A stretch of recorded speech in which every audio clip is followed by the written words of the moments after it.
All right, good morning, everybody. Welcome back to another episode of Around the Wiffle Horn, presented by Let's Go Sunday Podcast. I'm your host, Anthony Dioria. This is episode number 12, and today we're going to have another team from the New York Yard League from Golden State come in for the show today. Before we get to that, I just want to thank some of our sponsors. As always, you can see above me, we have Babs, Moonshots, and Fonkai. I want to thank them for their continued support of wiffle ball around the country. We've got United Wiffle over here, which we'll talk about a little bit later. Thanks to those who watched our live show on Monday night. That was a lot of fun. And also want to thank some of our new sponsors that we'll reveal later on that are getting involved with UWIFs as well. But in general, just wiffle ball is thriving during this quarantine area, which is starting to open up. So with that being said, we're going to bring in our guest for today's show. That is the Long Island, the OG Long Island Royals. Fellas, welcome to the show. Thanks for having us, Food. How are you? All right. Great to be here. Yeah, You look beautiful today. Oh, listen, I could say the same about you always. That's a lot. I wanted to make sure I emphasize that you guys are the OG Royals. I know that the Bronx Royals have come in to our league the last couple of years, but you guys are the original Royals. That's why I refer to you as the OG, the Long Island Royals. So let's go around the horn real quick. We have Antonio Lipovich, we've got Tyler Adele, John Diavanzo, and Joe Morrow. Fellas, again, welcome to the show. We'll start with Tony. What's up, man? How you doing? Doing pretty good, Food. How about yourself? How you doing? Can't complain. Life is good.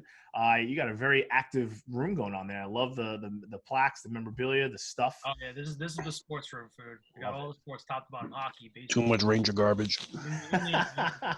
Not enough. That's too much. Hey, at least it's a New York sport, right, Joe? I mean, you know, keep your Eagle stuff inside where it belongs.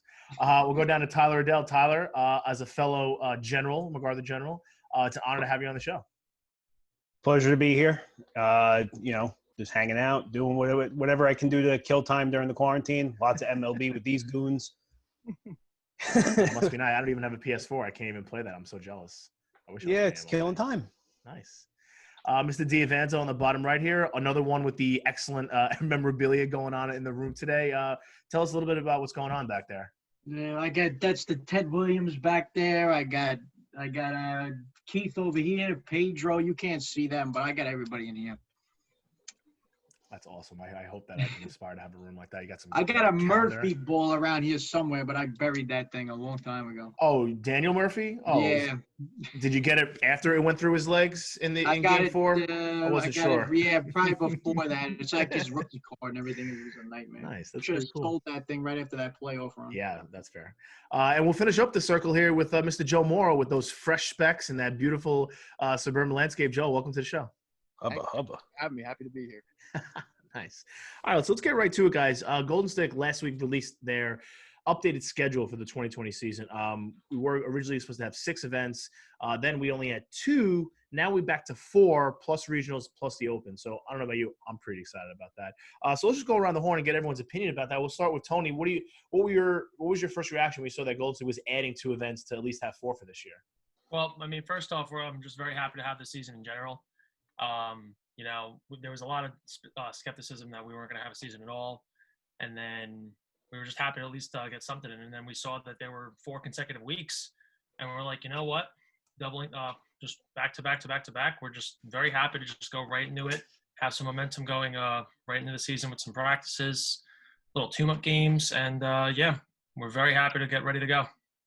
Yeah, unfortunately, we missed you guys at Coops the last couple of weekends ago, so a lot of teams got some practice. But I would imagine there's going to be some whiffs this weekend and next weekend to get everybody up to speed, whether it's at Coops or at Beck. So be on the lookout for that. I need to get some reps too because I am terrible. So we'll go from there. Tyler, what are you most excited about for the 2020 seasons with based on the schedule that you just saw come out? You know, the schedule, the way it plays out, where we're basically doing 5 weeks with a 2-week layover. It's right into the Open. Like Antonio was saying, it could be really beneficial where you carry over some momentum. It could also be a situation where you carry over some really bad momentum. I speak for everybody in here. You know, we practice, we work our asses off. We're practicing once, twice a week if we can. I know everybody here pitches individually on their own. It'll be a nice, fun challenge. We would have liked to get to Coops and stuff. Unfortunately, due to Commissioner Byrd, we couldn't make it. It's a good reference. It's really good. It's nice. I hope Bob will get it. If he doesn't, then oh well. If he doesn't, he's not smart. Yeah, well, obviously. Yeah.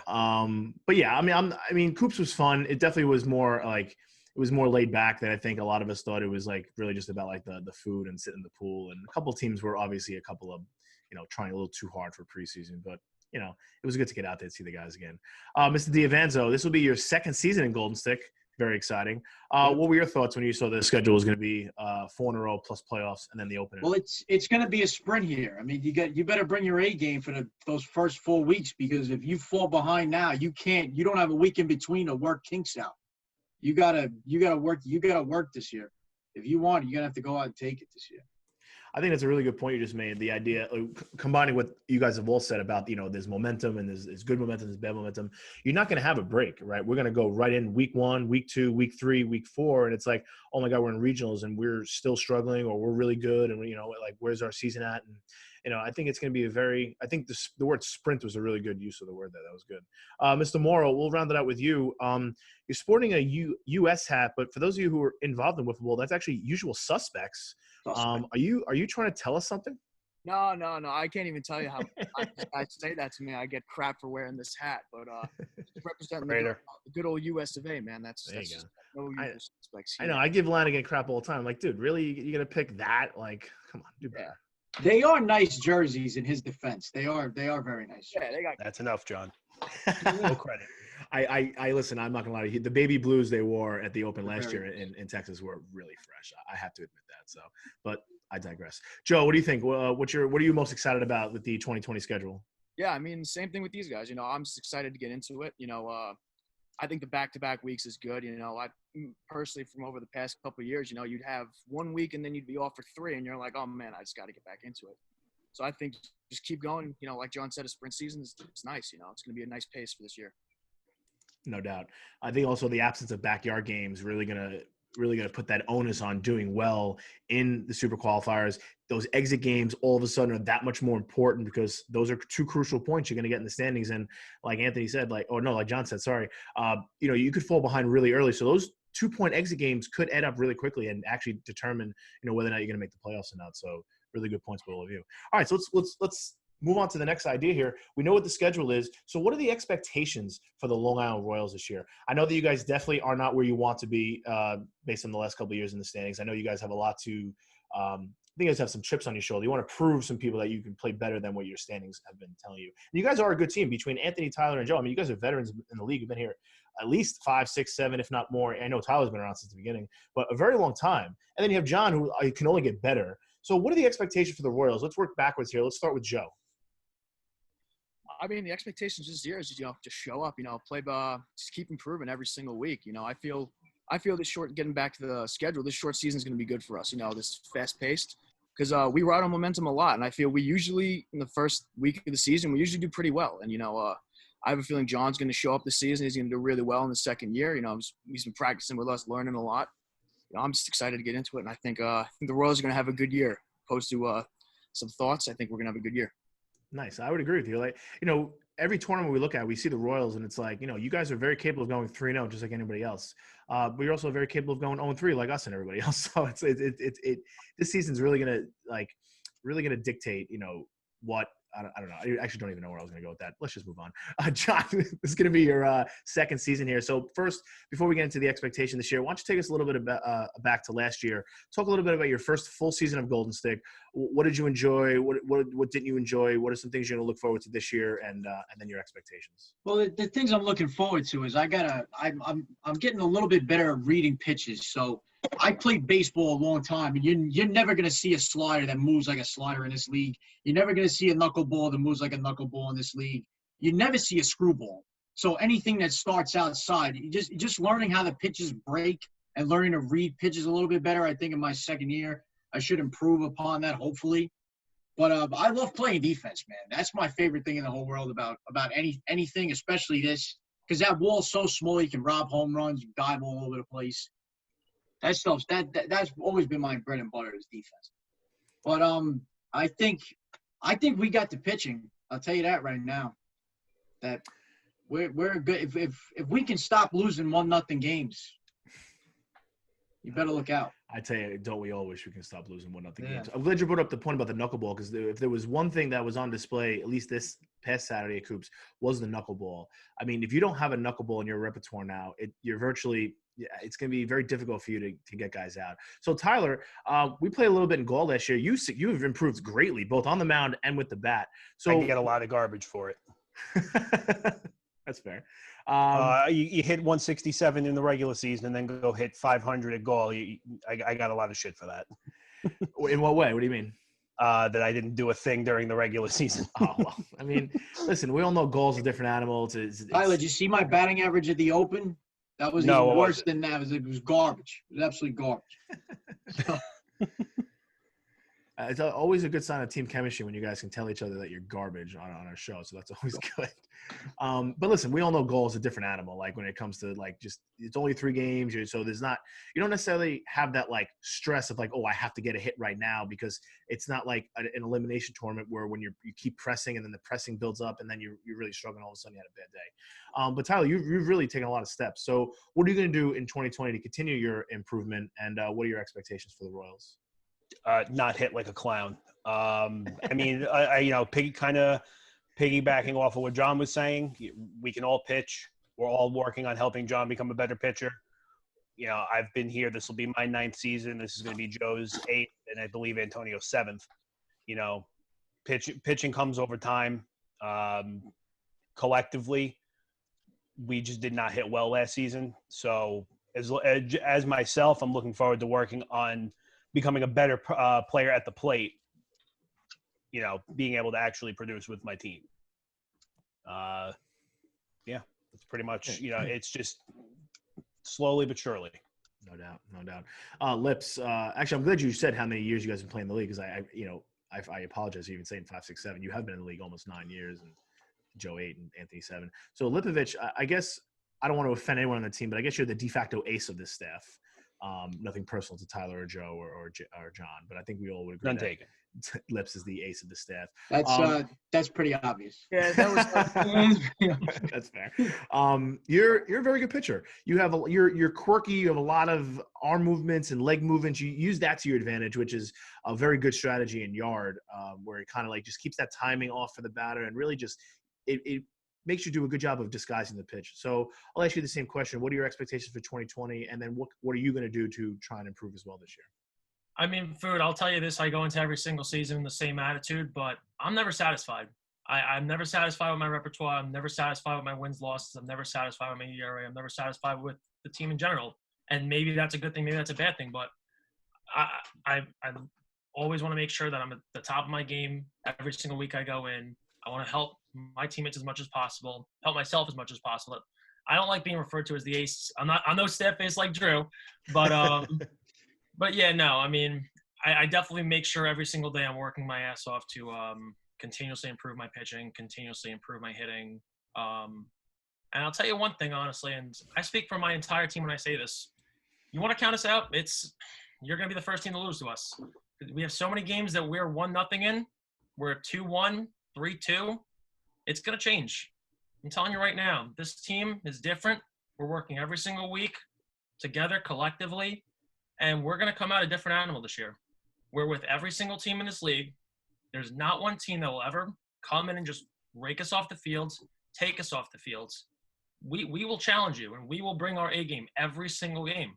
So, I like I said, I speak for the team when I say that you want to count us out, and this goes for every team in the league.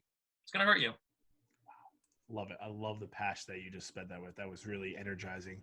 I mean, I agree with everything you said too. I mean, you guys could easily – a lot of us feel the same way now. The parity in Golden Stick has really changed. Anybody can beat anybody on any given day, which is what makes the league. And that's the point, exactly. Any team can beat anyone any given point, and that goes for every team in this league. Every single team in this league is on the same playing field in my eyes, at least. I would concur. I mean – The only thing I won't stand for is when people who have never pitched a career game in Golden Stick run their mouth. Would you like to highlight that specific individual? Would you like me to? I would, because I actually don't know who it is. Dan Hargaden. Dan Hargaden. Wow, that's fair. He made sure to come on here and count us out for a kid who's batting a career .01 with zero games pitched. Listen, we all know that Hargaden is the clear fifth guy on the Dark Knights, and that if Tyler Can or Mike Villain decide to leave, that team will struggle if Dan Hargaden. I will say, it was crazy at Coops. He was throwing fast pitch because I guess he wants to try it out for the UF thing, which we'll talk about later. Rob said he was throwing pretty hard. I really don't take what Rob says very seriously most of the time, but at least he threw a pitch, right? So I'd like to see Hargaden Adele game 1 of the season. What do you guys think about that? Let's make that happen. Yeah, let's make that happen. I would love that. Oh, man. Hargaden Adele, feature field, not the dirt. We'll put Petty on the dirt. Feature field, live on Facebook. And I agree. That would be exciting. I think Hargaden does do a lot of talking for a guy that doesn't necessarily – I mean, not that he doesn't back it up. He has some big hits. He does make some good plays. But, he's the clear fifth on that team. So I like this little rivalry that's developed here between the Long Island Royals and the Dark Knights. I think where Tyler's going with this is we just take a lot of pride in how much we practice, how hard we work, how we show up every single week. We make sure we come to all the events. We never miss out. And we don't like being disrespected because we put the work in. And I think that's fair to say that we've continuously improved of our game. It might not go as fast as a lot of other teams, but that does not go to say that we do not work every single day, every single week, and make sure that our game is as best as it can be. And we don't stand for it. No, I agree with you. You guys do post a lot of videos and pics of you guys out there practicing. I know when Mammy was on your team, you guys practice as well. Like, this is not like a new thing that you guys practice. So I agree with you. Practicing is definitely a Royal staple, which is awesome. With that being said, I want to backtrack a second. What is the Royals' expected attendance this year at all 4 events? Are you guys expecting to make all 4? All 4. Yeah, all 4 should be there. That's awesome. That's great. All That's 4 great to plus the open. That's great to hear. And then, as league members, what are you guys going to get from Font Guy as part of the package we're going on this year? Hat, headband, sleeves. What are you guys getting? I guess I'll go first. Everything looks. You hear really that, DNAP? They don't want anything. We'll do better. Everything looks very cool. I was looking more at the tank top or the hats. I'm a hat guy, so I definitely interested in that. But everything looks pretty cool. I agree. Tyler, what are you gonna get? I don't have a tank top body, so that's kind of out of the order. I'll probably go like something simple with a sleeve or something. What about you, John? What do you think? Just second year in the league, you're already getting like a free item. This is awesome. I like the sleeve. Guys who played 9 years haven't got free stuff. Now you're second year in the league, you're gonna get some free stuff. It's pretty good. I like the sleeve. I think the sleeve will do me some good. And what about you, Joe? I don't got a tank top body either, but I'll go with the tank top. Especially I like the tank top. I feel like, it's a really hot day. When you're done, you want to like chill for a little bit and watch a game. You throw a tank top on instead of a t-shirt, and make sure you get that nice shoulder burn so it really bothers you at work the next day. It's like really good. So looking forward to that as well. Nice. All right, so let's move on. Let's get away from wiffle ball for a little bit. We did a lot of whiffs talk, which is great. Let's talk about some more current events when it comes to sports. We're all big baseball fans here. Some of us are hockey fans. We'll get into that later. But let's start with baseball. We all know that the players and the owners finally came to an agreement that we're finally going to have some baseball. And I can't believe these guys are going to get their full salary to play 60 games. And pitchers may only start like 10 times and make all this money, which is unbelievable that they've been complaining about stuff like this. But nonetheless, we're going to have some baseball. So I just want to go around the horn real quick and get everybody's opinions, Mets, Yankees, or other team, and where do you think they're going to be finishing up at the end of the season? Let's start with John this time. The Mets? You want to talk about the Mets? Yeah, let's talk about the Let's Go Mets. Talk about the Mets. All right. So Brody, first of all, he starts off by making no moves in the bullpen. Then he goes ahead. Then he goes ahead and gets – well, Syndergaard goes ahead and gets himself hurt. And now we're down. First of all, you're not winning any World Series without Syndergaard on the team. It's not happening. Well, you need a 1A and you need a 1B. You can't run through a postseason without a pitcher, without two pitchers. Bartolo Colon. Yeah, Colon. Okay, Colon. And let's look at the division though. How do they stack up? They're going to be playing all division games, from what I understand, right? You're telling me they're going to go out and they're going to beat Atlanta, they're going to beat the Nationals, and this. I don't. If they make a wild card slot, I'll be happy. But they're not going deep in the playoffs. Don't forget about the Phillies. The Phillies have also greatly improved in the offseason as well. So I agree. The Mets haven't done too much. Until Bryce Harper gets a big hit in a big game, I'm not worried about that. That's fair. The Syndergaard injury definitely hurts the Mets. I think that Steven Matz eventually has to do something, right? Or he's going to go. He's making Long Island look really bad. He drives me nuts because there are awful. games where he looks great for 5 innings. Mhm. He goes out for the 6th and gives up 5 runs. No doubt. It's insane with that guy. I do it's think all mental with him. I do think Stroman also needs to have a big season if the Mets are going to do anything. He has to come in and be that screwed without him. Yeah, they'll be screwed without him. Tyler, you're a Yankee fan, I believe. The only one here. Wow, really? Oh, that's exciting. Morrow, I don't remember that you were a Met fan from earlier. That's exciting. Great. All right, Tyler, let's talk about your bum Yankees for a little bit. Overpriced, overpaid, underperforming. What are they going to do? Must be nice. They're going to play 60 games, right? They're going to play the Orioles. They're going to play the Marlins because they're playing the NL East. If they don't win the World Series, it's kind of a joke, right? Well, I was saying last night on PlayStation while playing MLB to Antonio that I actually kind of hope the Yankees don't win the World Series this year. Really? Because I already get enough garbage from these 3 jagaloons to begin with that if they win a 60-game World Series, I'll never hear the end of it. The underpaid and underperforming Yankees dealt with a lot of injuries last year and did pretty well. They went out and actually got the pitcher they needed for a long time. Tanaka was not the answer. He never should have been the answer.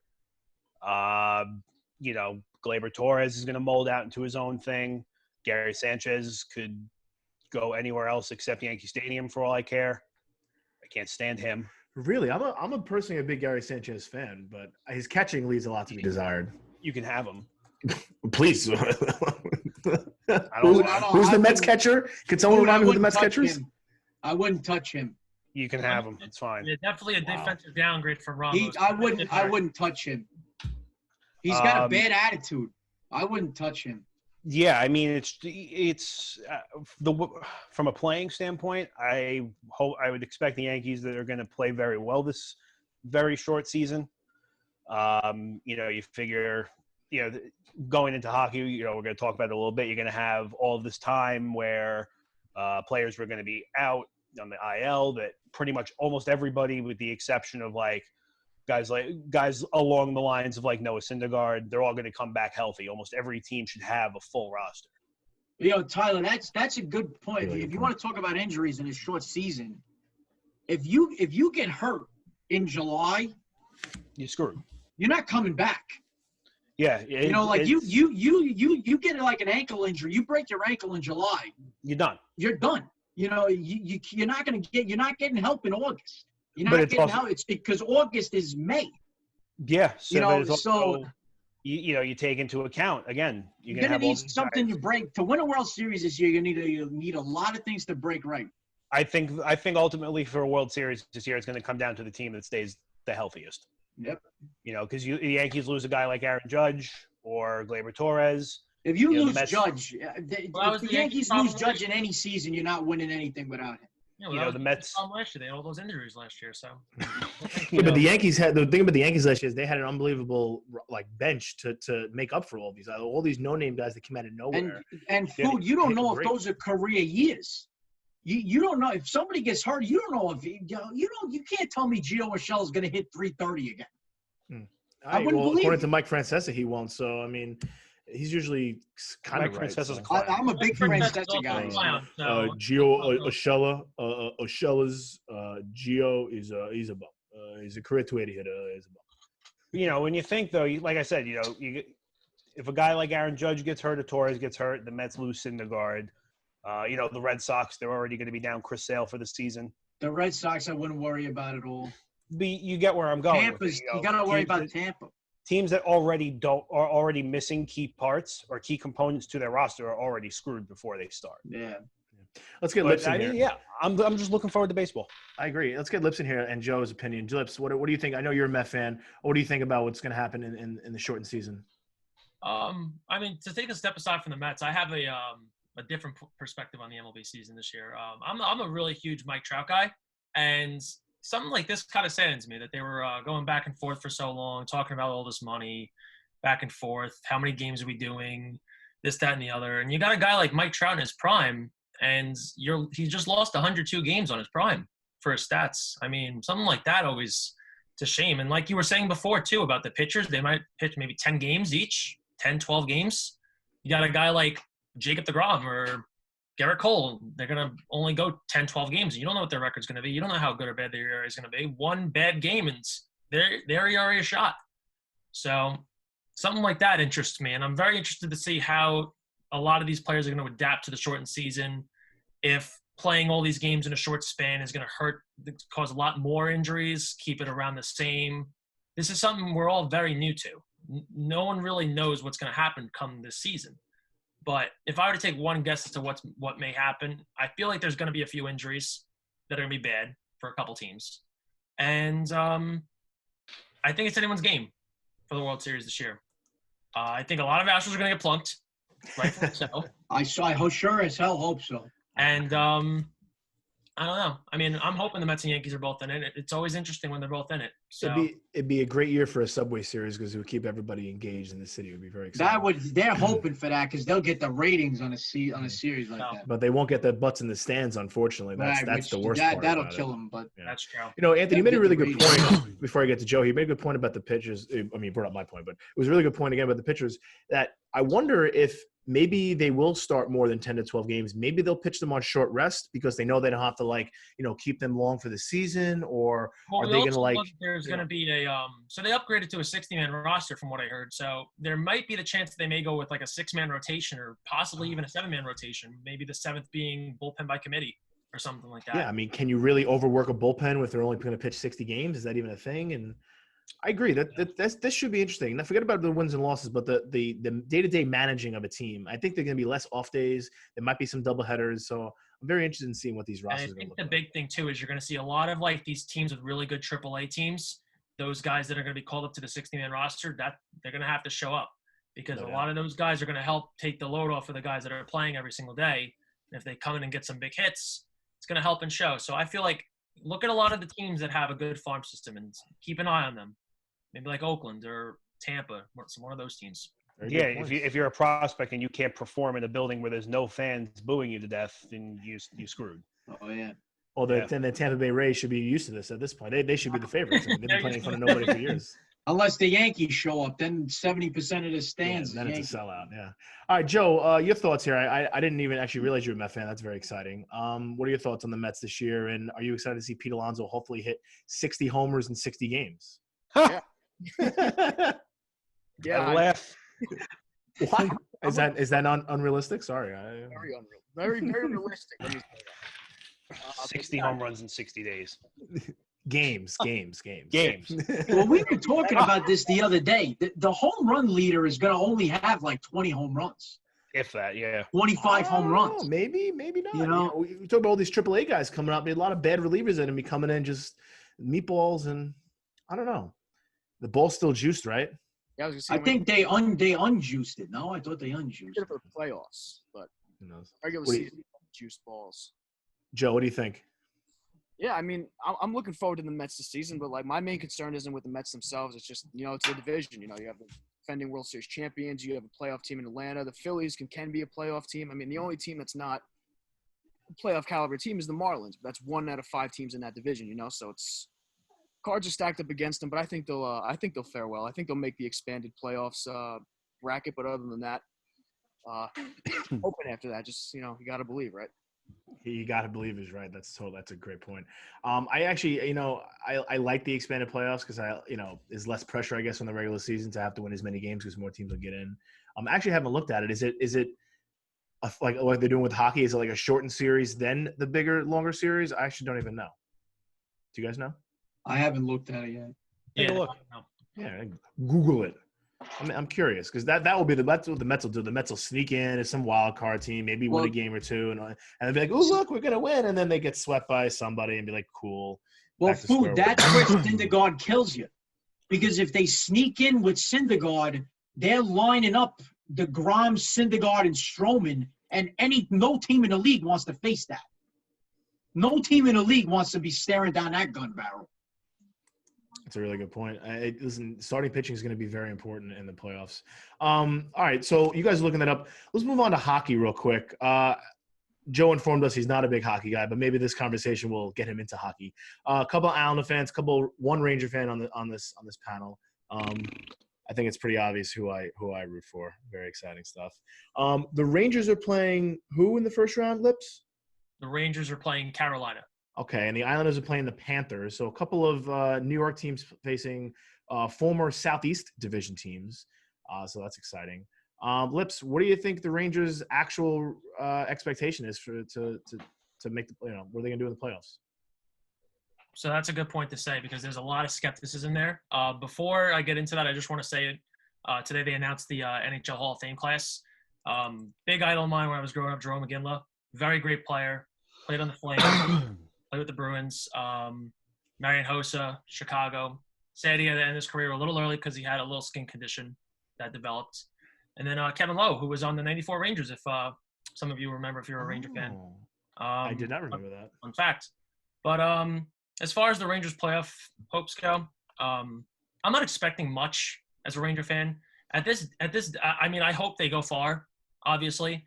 And in the past, we've matched up very well with Carolina. Over the past, I believe it's 15 years, our record against Carolina is, I think we have like 2-3 losses, and both of those were in Carolina. We had like a 25-game win streak against Carolina at the Garden. So historically, we match up very well against them. And then once we get past them, it's anyone's game. Everyone's coming back. Everyone's coming right back after through a new training camp, getting reset, season's restarting. But the one thing I will say about the Rangers, though, compared to a lot of other teams, we are a very young team. A lot of young legs, a lot of fresh legs that go right onto the ice compared to a lot of other teams that are a lot older. Maybe like Pittsburgh, for example, would be one you could mention to be like a little older than others. But otherwise, though, I'm just very happy that these prospects are getting a lot of attention in the playoffs now. They're going to get some playoff experience that I didn't think they were going to get this year. But right before the season ended, we rode a little hot streak. Mika Zibanejad had roughly right around 40 goals. He's sitting top 5 in goals right now. He's awesome, dude. And that was something that a lot of Ranger fans saw coming. If you are a Ranger fan, but a lot of people You around got the him NHL, for Derek Brassard. and a lot of NHL fans around the league didn't really see that coming. So I'm very happy that Mika Zibanejad is finally breaking out. We got the bread man and our goalie, Igor Shesterkin. I'm just very happy to see a lot of reps coming in with those guys. So, like I said, I hope that the Rangers go far. My expectations are very indifferent at the moment. I think if they ride a hot streak, just like every year in the Stanley Cup, you're going to get there. That's what it always comes down to, and I think that's what it will always come down to in hockey. I'd say I want to highlight one of the things you said that's actually a really good point, that unexpected playoff experience. And you're right, there's a lot of young guys on a lot of teams that otherwise probably weren't going to get playoff experience this year. I mean, the Rangers were hot, so there is a decent chance they would have made the playoffs. But now it's like guaranteed. And that despite not having the fans there, that pressure of playing in a playoff game is something you can only experience to get better at. So that is a really good point that all these young players are going to get that experience. Now, Tyler and John, who are the Islander fans, the Islanders were the complete opposite of the end of the spectrum. They were plummeting going into the COVID break. They were awful. I think they had lost like 11 of 13. Everybody was hurt. They were actually out of the playoffs when COVID happened. So we'll start with Tyler and go to John. You couldn't have made the quarantine any worse. I don't know. What are we going to do? It's one of those things. It's one of those things where, it's hard, and I hope you'll agree with me here. It's hard to not have high expectations anymore. You have the coaching staff. For some reason, you get a bunch of these players that are worth about 50 cents that for some reason mold on this team very well. Like if you told me Derek Brassard, Tom Kuhnhackl, if you told me all these guys were going to click together so well into the system, I probably would have laughed at you. Obviously we know we lost Adam Pelech early January. Johnny Boychuk almost had his face cut off. Oh my God, I totally forgot about that. That's crazy. Cal Clutterbuck tears open his wrist. Casey Zizekas gets a skate to the thigh. It's when you look and see that everybody's back and going to be healthy for this, it's kind of like, how do you not expect the Islanders from November, December? How do you not expect those Islanders to play right now? I think that's fair. There's a reason why I put $100 on them plus 6,000 because I agree because like we've all been saying with baseball too, like anybody can get hot at any moment. And what's good about the NHL is that it's right in the playoffs. So, like, if you're going to get hot right away, that's a good time to get hot. Whereas in baseball, you could be hot those first 40, 50 games, and all of a sudden struggle in the playoffs, and now you're out. Where NHL, there is no, like, let's warm up. You're going to get right into this best of 5 against Florida. And then I believe they play Toronto if they Actually, win. I was reading, they're talking about every team getting one exhibition game before the playing round. Oh, that's nice. Well, I know the teams that were getting buys are going to play each other in like a little round robin, I believe. So Toronto, Washington, Philadelphia, Pittsburgh, In Boston. and Boston are the 4 teams in the East that they actually have to replay each other to be reseeded, which I think is total BS. I think that's stupid. They earned those seeds. Washington and Philly had the 1 and 2 seed for months. Mm-hmm. They shouldn't have to replay that. And then I believe out west, if I'm correct, it's Colorado, Vegas, and 2 other irrelevant teams. So it could, you beat Florida. It could be interesting. You could end up playing up against a team like Pittsburgh, which we play well against in recent memory. Play a team recent like Boston. memory. Let's sometimes Island fans Yeah, very recent memory. Beating the Penguins all of a sudden. It's like, dude, we swept them, and that was ridiculous to begin When with. when I say no, recent not you memory, specifically, I but I think a lot of Islander fans are very like, oh, we could beat Pittsburgh now. And it's like, yeah, well, when I say recent memory, I go back to the last year at the Coliseum. The Islanders abused Pittsburgh that year. Next year was kind of, I'd say half and half. And again, the next seasons after that were pretty split down the middle with Pittsburgh, except they were absolute all-star games. It was just, you go to games, goals, fights, mm-hmm.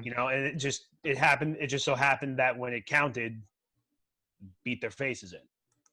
Yeah. Will they ever do that again? No, they won't. Well, they just replayed that epic fight game from, I guess that was what? 2008. 2008, right. 12 years ago. Crazy. The 11-3. That was an insane hockey game. And a lot of psychopaths on that Islander roster that no longer play hockey. Which Michael Haley, Trevor Gillies. Yep, Trevor Gillies. DiPietro broke his jaw the next week. Michael Haley is still in the league, and he's playing. Yeah. He's in the AHL team for the Rangers still. Fun fact. Yeah, Michael Haley's still around. Crazy. How about that? Wow. He was, if I'm correct, he was with San Jose before he got to the Rangers. Yes. Yeah. For a good while. Yes. Those were, I'd like to say everywhere from 2000 to 2010 didn't exist. It never happened. It's just a big blank page. Oh, what's wrong? What's wrong with Michael Pekka and Alexei Yashin? I mean, the Islanders made the playoffs like most of those seasons. Like, I think sometimes the Islanders get a bad rap for being a team that sucks, which is true. But like, they've made the playoffs a lot. Whether they won playoff series is another thing. But I mean, they in the playoffs, the after the lockout, they made the playoffs 3 straight years. And then they made the playoffs the years before that. They were an 8 seed. They would always be right there against the 1. They'd always split the road game, come back home to the Coliseum. They'd be loud, blow a 2-1 lead, blow a 3-2 lead. All of a sudden, went down 3-1, and then we lose game 5. It was very, very scripted, it seemed. But they made the playoffs nonetheless. So I guess you can look at I think part of the biggest struggles in the early 2010s for the Islanders. Those are bad teams, yes. Well, I don't even think – well, yeah, they were bad teams, but I think half the struggle was trying to find a consistent wingman for a guy who's no longer around. I'm not going to say his name. Who? Don't even say his name. It's who? Yeah, so trying to find a consistent wingman for him. Never heard of him. I heard he's playing in another league now in Canada. Yeah, some nonsense league. Something about pajamas. I don't know. Finding him someone to play with was half the struggle for the early 2010s. Mm-hmm. Guys like Kyle Opozo. Tyler, they got the same problem right now with Barzal, that they don't have anybody that can run with him. They have guys that can run with him, but they refuse to call them up from the system and give them a fair shot because they want to keep paying these 50-cent players. You mean guys like Brock Nelson? You mean guys like Josh Bailey? I stopped talking garbage about Brock Nelson this season. Tony knows what I want to do, and it'll never happen, but Tony knows what I want to do. You just want to blow the team up and start over. I want to call Chicago and blow the team up that way and get that guy. But that'll never happen. He wants Kane. Oh, my God. Yes. You and every other team in the NHL. That would be. I mean, listen, we've been saying.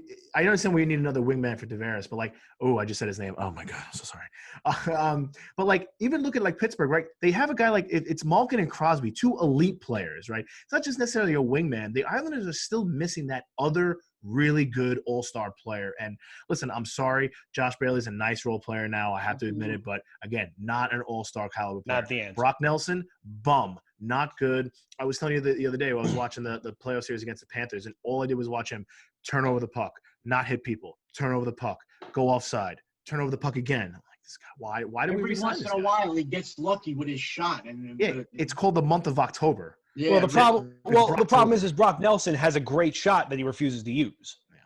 He's always also big and doesn't hit anybody. Yeah. I got to give the Rangers credit, though, if I could bring back Tony for a second. Like, the Rangers are, for a young, small team, like, they're physical. They like to hit. They throw the body around. They like, play hard. They play really hard, right? I feel like the Islanders sometimes play this very passive, bougie game. And, like, no, your Islanders hockey's got to be hard-nosed hockey. I will say, though, that is always a great aspect, but I will say, over the years watching hockey, I've noticed two things on every team that wins a cup. You're 4 lines deep, just playing top to bottom, getting the minutes in when you need to get in, like, and just doing your job, and then riding a hot goalie. So, like, in recent years past, I think all, like respective hockey fans could acknowledge that a team like, let's say, like the Capitals or like the Penguins that won the cups in recent years. I don't know about you guys, but I believe that Matt Murray and Braden Holtby are they're not, like, elite goalies. I think they're goalies that are middle of the pack, but they rode a hot streak in those playoffs.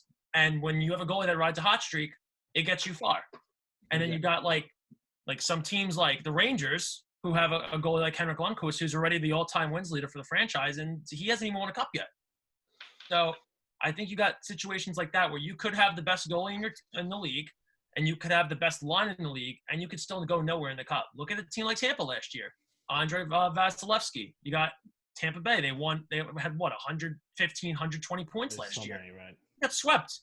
They lost 4 straight games to Columbus. It means nothing. And they got crushed in some of those games. They weren't even close. It was like 8-3 or something. It was horrible. That's another thing, too. You got a better coach on a team like Columbus and Tortorella. Exactly. They ran into a physical team.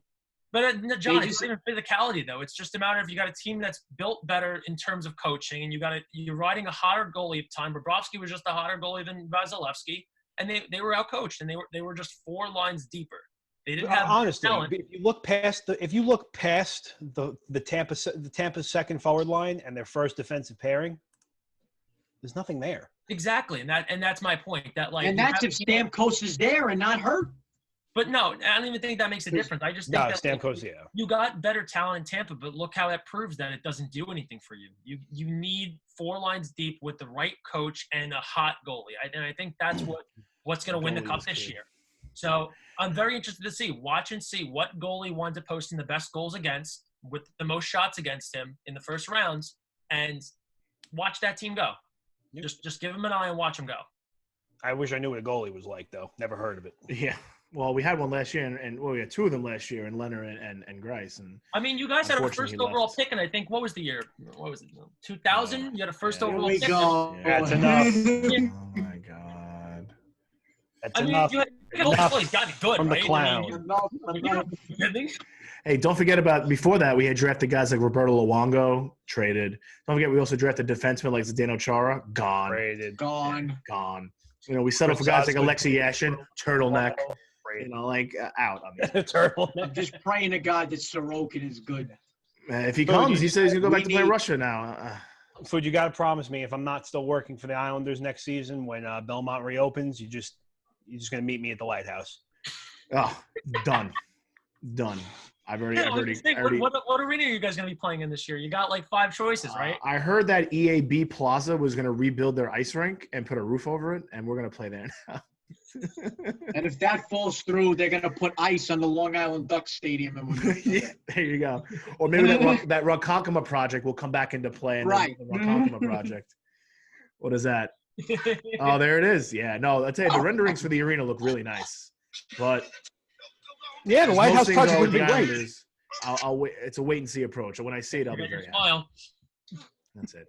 All right. So that was a great talk about sports and reality. Last question before we move on. Do we think any of these major sports, all of them, are going to get shut down because of COVID at any point? Or do we think that guys are just going to test positive, they're going to put them aside and just keep pushing forward?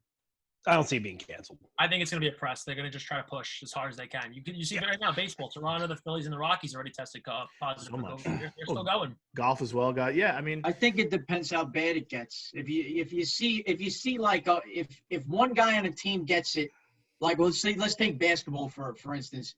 If one guy in the starting five gets it, and then within 2 weeks the entire starting five has it, you don't know. They could pull the plug. I mean, that's what makes a really good point. Like, if one player gets it, wouldn't you think that all the other players on the team have been exposed? So shouldn't they quarantine in theory? Yeah. So now you got to up your testing. You got to watch everybody every day and make sure, because if let's say that you got one guy exposed to it, right? He tests positive and he's got symptoms, right? He gives it to two other guys who don't have any symptoms, but when you test them, they test positive. So now they've just played 2 weeks against how many teams, sweating all over everybody. They just infected the whole league, and they didn't even know it.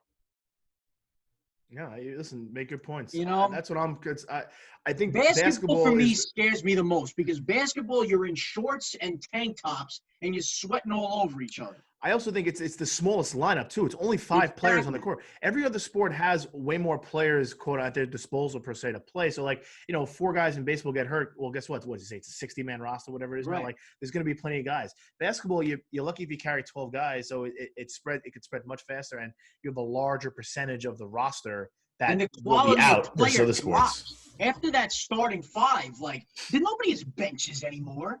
No. Yeah, the 6th man is benches like anymore. Yeah, and you use basketball as an example. I'm glad actually John said that. You look at the guys like the MLB; they're expanding to a 60-man roster. The NHL, I believe, is actually carrying 35 players. You know what I mean? And then basketball actually dropped. They're only allowed to carry like anywhere between 12 to 14 people. Well, I think that's normally a 12-man roster, regardless.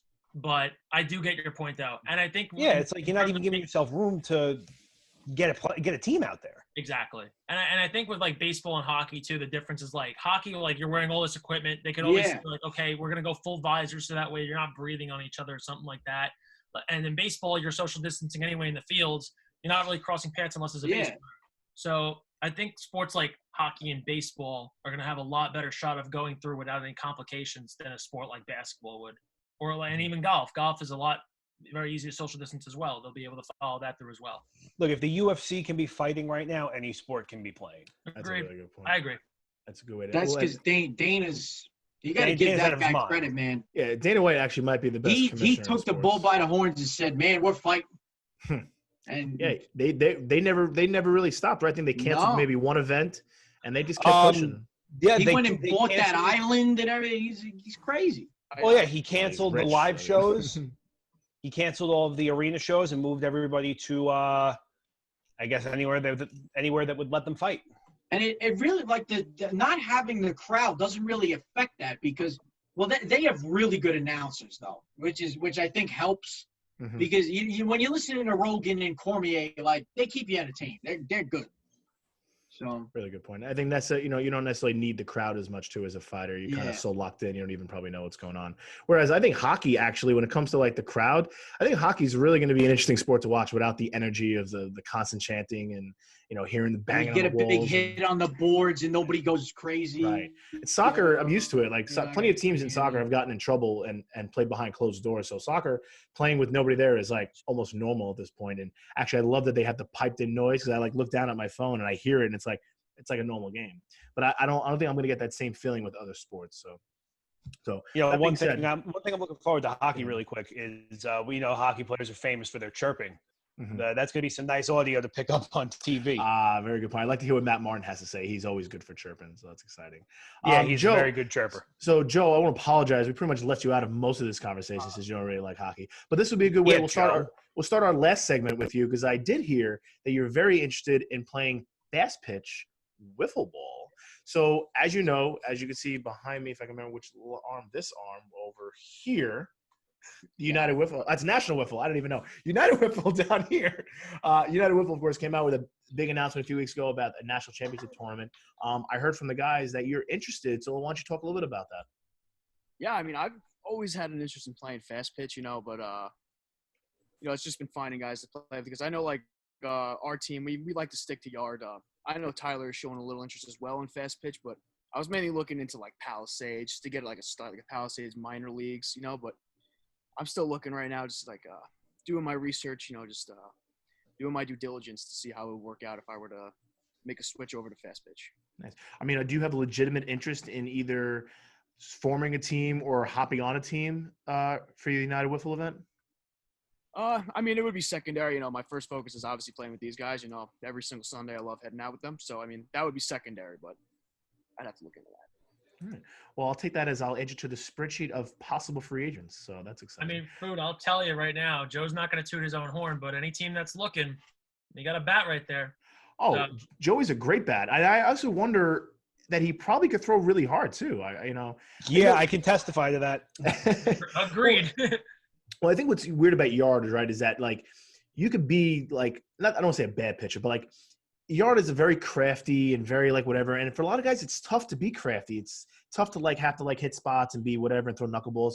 Other guys, they just prefer to like rear back and just throw it 100 miles an hour as hard as they can. And I feel like Joe is one of those guys who would probably prefer to just get out there, throw 100 pitches at 100 miles an hour, and then be like, that's that. Oh, 100%. There you go. That's what I'm talking about. Anybody else on this panel interested in playing fast pitch or at least interested in the UW thing? Yeah, there's interest on my end. I'm just very interested in the concept. I saw like the reveal. I saw like the pairing with like the York Revolution field, and I found it very interesting. But I mean, I'm not going to close the door in any situation. I'll tell you that much. Nice. Let me figure out how to hit in this league first before I go and try that. When does UW start? The tournament is I've been getting yelled at for giving misinformation, but the event was October 24th, but October 10th was billed as a possible move date because the event that's always been run has always been Columbus Day weekend. That's like been the tradition for years, and that's what that weekend is. But we were worried that with COVID or with the Atlantic League where the York Revolution played not being possibly canceled, we may not have that as an option. So we wanted to at least lock in the 24th, know that we have it. But it does seem like that the Atlantic League is not going to happen. So we've been kind of polling a lot of teams the last couple of days that have already registered and be like, hey, if we move to the 10th, does that, jeopardize your team's performance? And if a lot of teams say, no, we can't play on the 10th, we have to play the 24th, then we'll keep it to the 24th. But if everybody says it's fine and new teams say it's fine, then we might move to the 10th. But, stand by on that. But regardless, it's October in York, Pennsylvania. So it should be really exciting. I think it's safe to say that it's the Royals are the prime focus until the Open's over. No.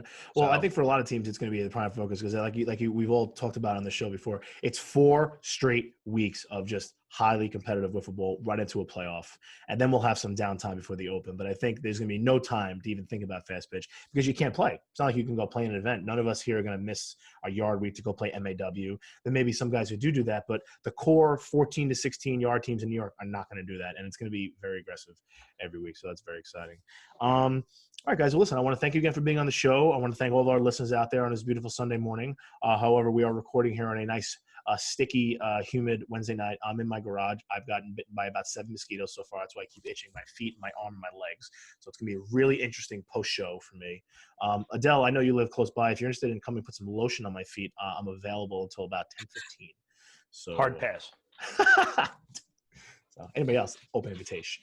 Again, I want to thank you guys for taking the time to be on the show. I really appreciate it. You guys have been in the league a really, really long time. So I'm happy to finally get you guys on here. You guys are familiar faces to a lot of players in the league.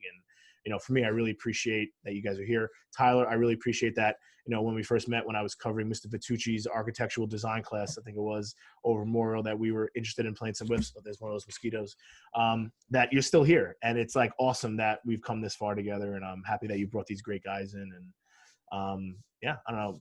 I'll let you start off the final round of shout-outs here with whatever you have to say. Tyler. See ya.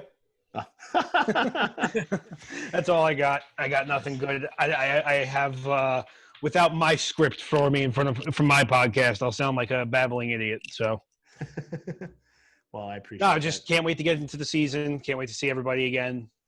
Win some games, win a little money. And that would be nice. And That would be nice. LFG. I agree. Tony, what about you? What are your any final shout outs, any things? Again, thank you for being on the show. And by the way, I want to reach out. We did play together at that Coop event a few weeks ago at night, and I want to apologize for saying that was the worst team I've ever drafted. But we had a really bad night. I think we can all agree with that. Yeah, no, it wasn't a hot night for us. I mean, they're hot and cold streaks, but yeah, no, thanks for having us on the show. We really appreciate being on. I just want to say on behalf of our team, we're very excited to get out there. We're itching for wiffle ball. I'm telling you that right now. We're very excited to see everybody when we get down there. And I mean, as like I said before, we're ready to come out. So bring it. Nice, high expectations for the Royals. Johnny D, it's going to be your second season, albeit I guess a semi-shortened season, but still, for all intent and purposes, it's a pretty full season. I would say most teams probably play 4 events. So, your final shout-outs here? I just want to play, man. I'm excited. I want to get out of my house. I'm sick of sitting in here. I'm over this. No doubt. Mr. Morrow, who's actually outside of his house, probably in the best spot right now. Any final shout-outs, my friend? Yeah, I'm just looking forward to getting out there, getting some nice sunburn. Play some whiffs. That's true. There's nothing better than a nice farmer's burn after a long day of whiffs. So we're all missing that, and I would agree. All right, again, I want to thank some of our sponsors. I'm not going to go through them all. We all know who they are. They're on the board behind me. They're all going to be on the website. So I want to thank all of them for contributing to not only the Let's Go Sunday podcast, but to Golden Stick, to MAW, to National Wiffle, to UWiffle, and all these other leagues around. On behalf of the Long Island Royals, I'm your host, Anthony Dioria. Have a great day. Thanks, food. This is comfortable. There it is. And I'm recording, and